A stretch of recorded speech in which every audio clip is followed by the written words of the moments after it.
Bonjour, je voudrais vous parler dans cette vidéo d'un market analyzer que j'ai fait multipériode avec unité majeure, unité principale, unité mineure et donc les retracements de Fibo Expert qui sont affichés. Et j'ai ajouté une colonne que j'appelle filtre retracement. Je vais vous montrer cette colonne qui est toute simple et qui peut nous apporter des choses intéressantes. Voilà, le code que je vous transmettrai, vous voyez, il est tout simple, hein. Il va nous filtrer le retracement que je veux. Alors, je vous explique comment j'ai écrit ce code. D'abord, le retracement, vous pouvez choisir le 23%, le 38%, le 50%, le 61,8% et le 76%.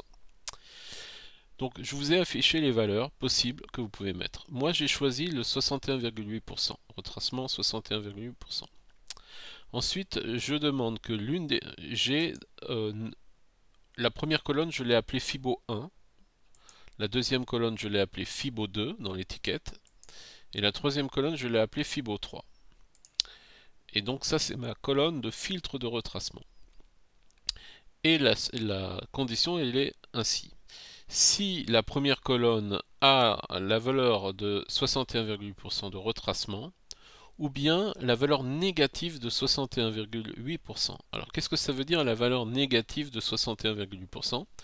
Ben, en fait, c'est pour sélectionner aussi bien les tendances haussières que les tendances baissières. Si on prend le retracement positif uniquement, alors on aura les tendances haussières qui retracent de 61,8%. Si on prend les retracements aussi à valeur négative, donc qui ont pour valeur moins 0,61, à ce moment-là, on va prendre également les tendances baissières qui retracent de 61,8%.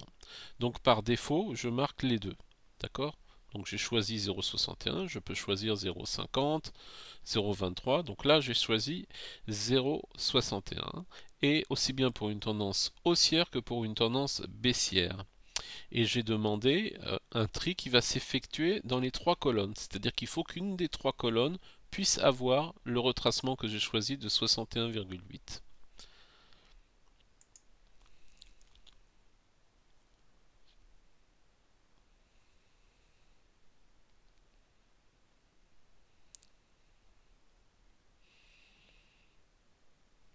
Donc là, nous sommes sur une liste du CAC 40.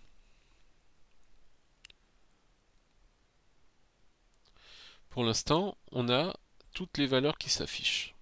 Je vais appliquer maintenant le filtre sur ma colonne filtre retracement.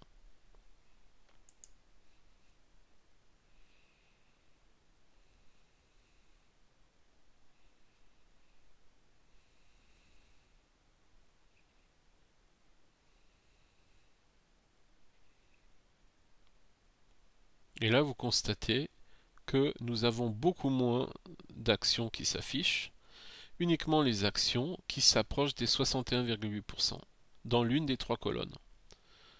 J'ai Malto, donc c'est pour la colonne hebdomadaire. D'accord, vous voyez que les trois actions se rapprochent des 61,8. Ce n'est pas le cas pour le journalier et pour l'horaire, mais comme pour l'hebdo, ça se rapproche des 61,8%.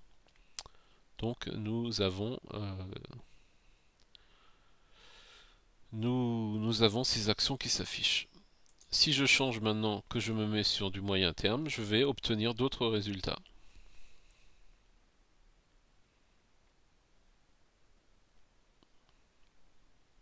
Alors vous avez compris que pourquoi j'ai cherché ce market analyzer, parce que je sélectionne beaucoup d'actions moi en fonction du retracement 61,8. Alors là vous avez Saint-Gobain à moyen terme qui se rapproche des 61,8% dans une tendance donc baissière long terme. Voilà. Et pareil pour Gemalto. Pardon, c'était sur du moyen terme, maintenant le long terme.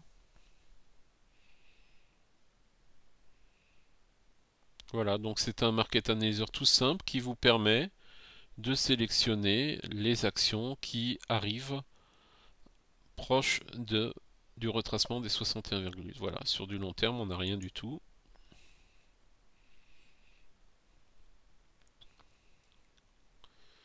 Donc c'est une colonne très facile à écrire et très facile également à modifier. Vous pouvez me demander d'ailleurs si vous voulez la modifier, si vous avez besoin d'aide, il n'y a aucun problème, vous pouvez me demander. Vous voyez, il suffit de changer ici la valeur du retracement. Vous pouvez mettre celle que vous voulez. Et là également, vous pouvez rajouter aussi des colonnes si vous voulez avoir plus d'unités de temps. Alors il suffit de rajouter une colonne que vous allez appeler Fibo 4, Fibo 5, Fibo 6 et vous pouvez aller vous pouvez donc sélectionner beaucoup d'unités de temps et ça vous permet de sélectionner un maximum de vagues et trouver des vagues qui retracent de 61,8 pour pouvoir faire un mini trade avec ça parce que souvent sur les 61,8 un rebond est possible de se dérouler, d'arriver. Voilà.